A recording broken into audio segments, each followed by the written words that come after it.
9 septembre 1922. En créant l'homme, Dieu a formé un royaume pour lui-même.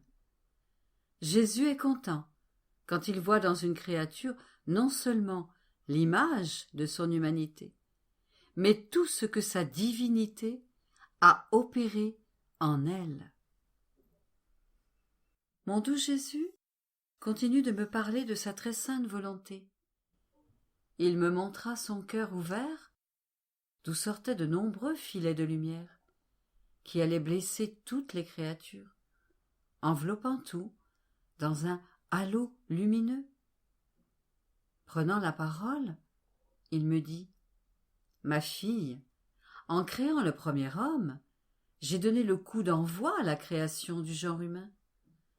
Après avoir formé son corps, j'ai créé son âme avec mon souffle tout-puissant et, avec un autre souffle, pour ainsi dire, je me suis fondu moi-même à l'intérieur de son être, afin de le soutenir, le dominer et le garder en sécurité.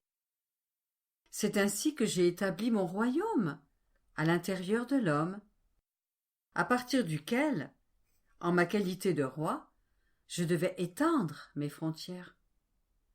Ma joie était à son comble quand je voyais en cet homme la génération presque interminable des êtres qui allaient me donner autant de royaumes que de créatures qui viendraient au jour, et en lesquels j'allais régner et étendre mes frontières divines.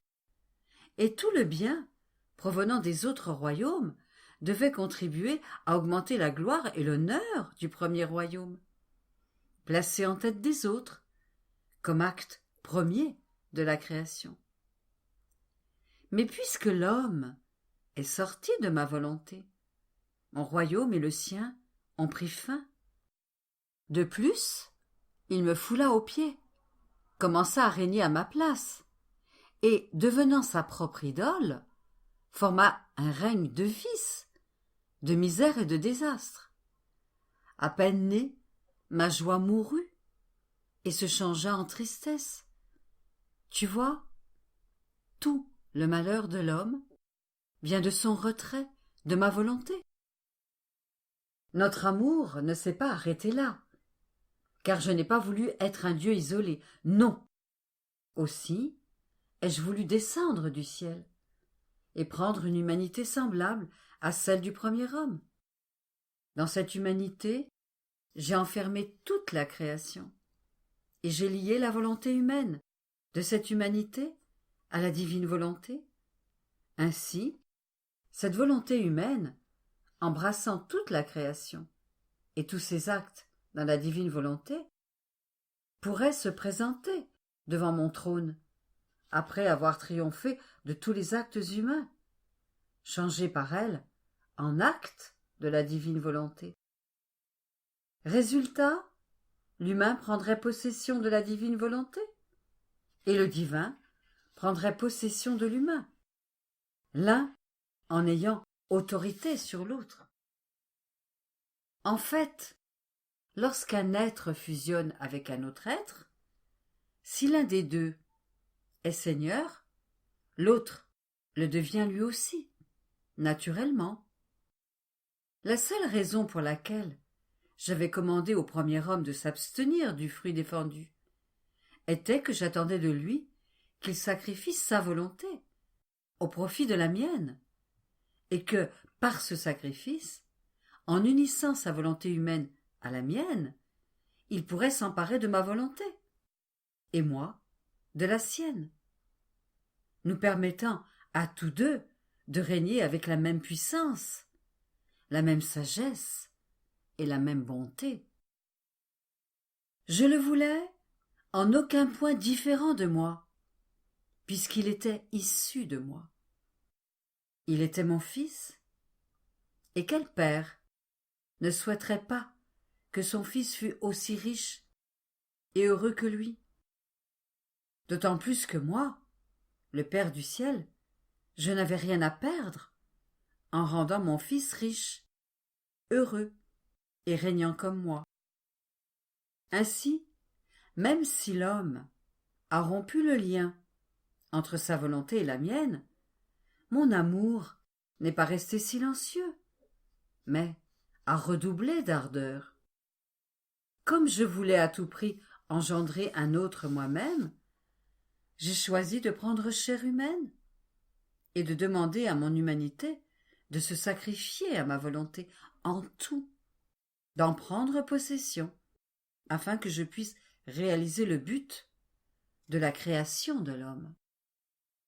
En fait, quand je veux mener à bien mes grandes entreprises, j'ai l'habitude d'agir avec une seule personne, pour passer ensuite à un plus grand nombre.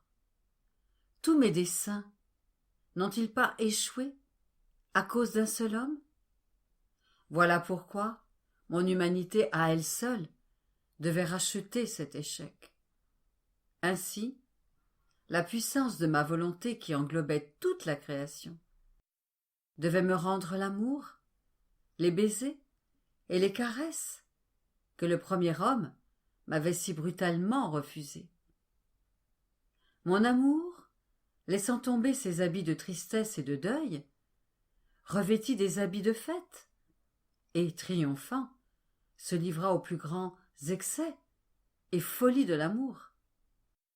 En résumé, quand je veux accomplir une œuvre auprès des créatures, je commence par agir auprès d'une seule, comme s'il n'y en avait pas d'autre. Ensuite, j'agis au niveau universel, au point de remplir le ciel et la terre. Maintenant, ma fille, mon amour veut s'épancher de nouveau, et, au risque de commettre des excès, il veut travailler sans relâche et engendrer de nouvelles naissances. Mon amour s'est manifesté dans mon humanité, en englobant toute la création en moi, afin de donner au Père tout ce qu'il en attendait, et de faire descendre sa grâce au profit de toutes les créatures. Aujourd'hui, en liant ta volonté à la mienne, je désire déposer toute la création en toi, tandis que tu prendras possession de ma volonté. Je veux que mes actes, mon amour et mes souffrances soient reproduits en toi. Je veux avoir un reflet de moi-même sur la terre, afin que, en la regardant, je puisse voir en toi, comme dans un miroir, la création que j'ai lancée depuis le ciel et que j'ai englobée dans mon humanité. Je veux qu'en me regardant dans ce miroir, je puisse voir la création en toi. Toi et moi, nous nous reflèterons l'un dans l'autre. Ma création se reflètera en toi, et tu te reflèteras en moi. Moi, depuis le ciel, et toi, sur la terre.